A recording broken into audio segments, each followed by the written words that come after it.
د اختر دغه افترار راستولی چې اتیا زره کاندای راکړي نه بو ولاکړي د جمنان سمون ډېر خوشاله د جمنان ښځې بیا هغه موږ په دې ترتیب نشو بیا کولی هغه وستیر دي خلک څوک ولري دا خو نو بیا وایي شاته راځي دغه کور خدای پاک را باندې پېښ کړي چې په کوم اشیزی دي چې اجمنان نومیږي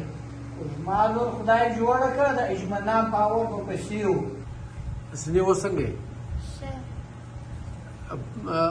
هسپتال کې د علاج کوي څوک درتلی هلته حاجي منان صاحب هغه درتلی هلته الله پاک وایي چې الله پاک د ګرځي دنیا وایي حاجي صاحب دا راته ووایه چې دغه ستا کومه بچې باندې چې کومه واقع راغلې وه د غلو د دې د علاج په والا او د دې د تعاون په والا باندې که څه مجلس راته وکړې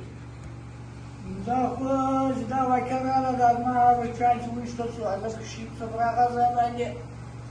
او نجلۍ ټپي شوه نو چې ما ورسول د ډاکټر پورې ما نو یوه کندهاره بجو کې درلوده بل کوم کوره درلوده دغه کور خدای پاک را باندې پېښ کړي چې په کوم اشیزی دي چې اجمنان نومیږي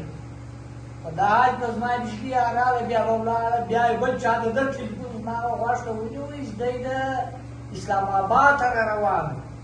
د هلته زما لور لیدلی و نو د هغه ځای ټلیفون وکړي ویل یې و ده ته ووایه چې ستا لور نه ده زما لور ته راپورته کړه نو زما لور اجمنان ده دا راپورته کړې ده شل شپې وړې ده کراچۍ وړې ده کوچلې وړې ده الله پته ماته نه معلومېږي زما لور خدای جوړه کړه د اجمنان پاور په پسې و نو هغه ساده په پسې و په پسې و په پسې و په پسې زما لور جوړېده بیا چې را روانېدو بیا زما یو اکشن ورسره و هغه وربه یې 4 زره په 3 زره موټر کرایه کېږي موږ به کې ولاړ شو دولیا په دې موټر کې ولاکه بوځي د ټلیفون وکړي علاحده بولۍ سره راوغوښتي 16000 کارګار یې وبولل څه کرایه ورکړه هغه په بولۍ کې شنې بولي کې چیشي بولي د ډېر خو یې جلا ورکړه نو ده زما لور په موټر کې سپاره کړی چې زما ورته دومره سامانونه نور اخیستي ده خو راستولې ده دا د زما لور اوس انشاءالله چې اوس بیداره ده جوړه ده نن یې دغه افسر راستولی د هغه کې را باندې راکښته کړي د اختر په صاحب درته راستولی دي د اختر دغه افسر راستولی چې اتیا زره کاندای راکړي نه بو ولاکړي نو دا ښځې دي دا حاجي صاحب که دا راته ووایه چې ته خپله د کوم ځای سره تعلق لرې د کوم ځای اوسېدونکی یې نو زه خو د دې چمن یم پخوا خو موږ کور دغه د خولې له خولې سره شروع وایي په دا حد کې وو څوک یاست تاسو موږ په کومه لېرزه یو بیا د ملایمک نیکه لمسیان یو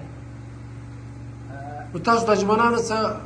ډېر خوشحاله یاست او نور خلکو څه پیغام لري نور کام خو لرم په خپل کام نور خلکو هم دغه پیغام لري بالکل دغه پیغام ورته لرو د اجمنانو سمون ډېر خوشحاله د اجمنان ښځې دي هغه موږ په دې ترتیب نشو بیا کولی هغه وستیر دي چې د کوم زما خدمت کړی دي یا زما د بچي خدمت کړی دي دا څوک نه کولی شي نو د چا په وس کې راځي دا خلک څوک ولري دا خو نو